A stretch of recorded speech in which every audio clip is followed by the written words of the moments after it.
Apa hukum keluar 3 hari bersama jamaah tabligh? Keluar 3 hari jamaah tabligh, apa hukumnya? Di India, jamaah tabligh itu dari India. Namanya Maulana Ilyas dan Maulana Zakaria Kandahlawi. Di India nggak bisa tabligh akbar begini. Di India nggak bisa tabligh akbar begini. Kalau tabligh akbar begini, datang Amitabh Bachchan, Sanjay Dutt, Hema Malini, Rani Mukherjee. Hafal juga Pak Ustaz.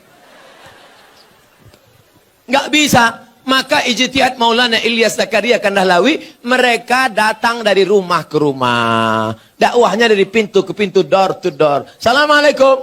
Waalaikumsalam. Kya hal hai? Tike kuch kota hai. Kya hal hai artinya apa kabar? Tike artinya kabar baik. Kuch kota hai judul film. Saya pun nggak tahu apa itu. Acha. Saya paling bingung ngomong sama orang India. Antara iya dengan tidak, goyang kepalanya sama. Saya tanya, kya hai dike? Saya tinggal di hotel kamar berapa? Acha kata. Lantai 3 apa 4? Acha kata. Maka ini datang dari India.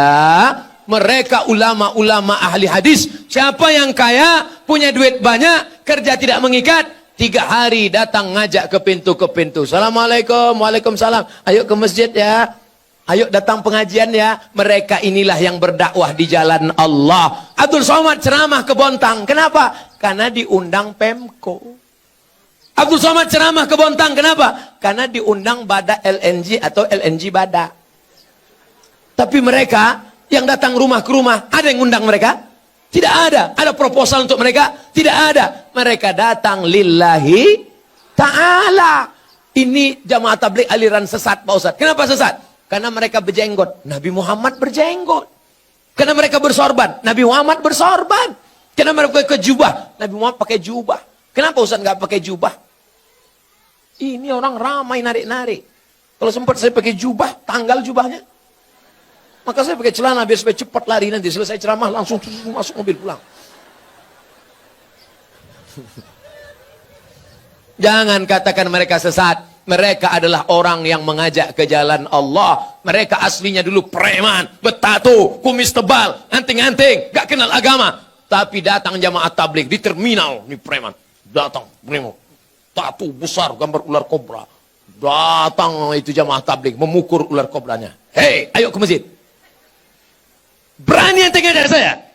Besok dia datang lagi. Lama-lama preman ini tersentuh. Datanglah dia ke masjid. Ini bukan cerita bohong. Ini bukan cerita yang diada-adakan. Seorang preman di kampung saya. Rambutnya panjang, punya meja biliar. Tidak pernah sholat. Akhirnya saya pulang dari Mesir. Dia yang jadi imam di masjid. Bismillahirrahmanirrahim. Saya heran. Siapa ini? Assalamualaikum warahmatullahi. Yang punya meja biliar. Saya tanya, abang gimana ceritanya tobat? Ustadz nggak pernah menceramahi aku. Aku nggak pernah datang ke masjid. Aku nggak pernah dengar khutbah. Aku nggak pernah nengok tabligh akbar. Tapi ada orang yang datang ke meja biliarku mengajakku. Siapa itu? Inilah dia jamaah tabligh. Berapa banyak orang dapat hidayah karena mereka. Kalau engkau belum sanggup seperti mereka, jangan ejek olok-olok mereka. Ini banyak orang ngejek. Apa itu? Itu jamaah kompor. Apa itu? Itu jamaah KUPJ. Apa itu KUPJ? Kelompok Ustadz Panjang Janggut. Oleh sebab itu maka mereka dakwahnya lembut. Assalamualaikum Pak Haji. Waalaikumsalam. Ayo ke masjid ya Pak Haji. Jangan ajak-ajak saya. Kamu belum lahir, saya sudah haji. Apakah mereka jamaah tabligh berhenti? Mereka besok ajak lagi. Assalamualaikum Pak Haji. Waalaikumsalam. Ayo ke masjid ya Pak Haji. Kan sudah aku bilang kemarin.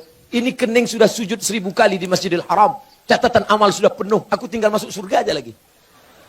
Tinggal sana, pergi. Masjid kalian yang jelek itu nggak level ya.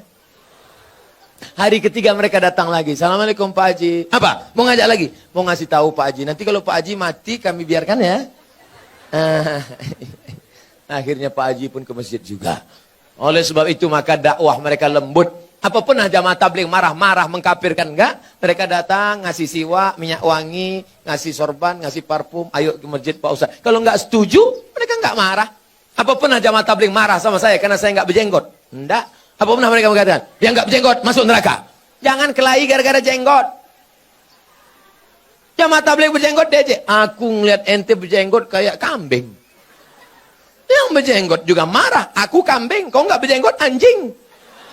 Akhirnya berantem anjing sama kambing. Yang senang siapa? Musang berbulu ayam. Mereka nanya, kenapa mereka kelahi? Gara-gara jenggot. Di masjid lagi. Iya, untung kita nggak ke masjid. Rusak persatuan. Itu tidak terjadi di Bontang. Kenapa? Karena Bontang tertib agamis. Mandiri, aman, nyaman. Kalau terjadi, mungkin di dekat-dekat perbatasan luar Bontang.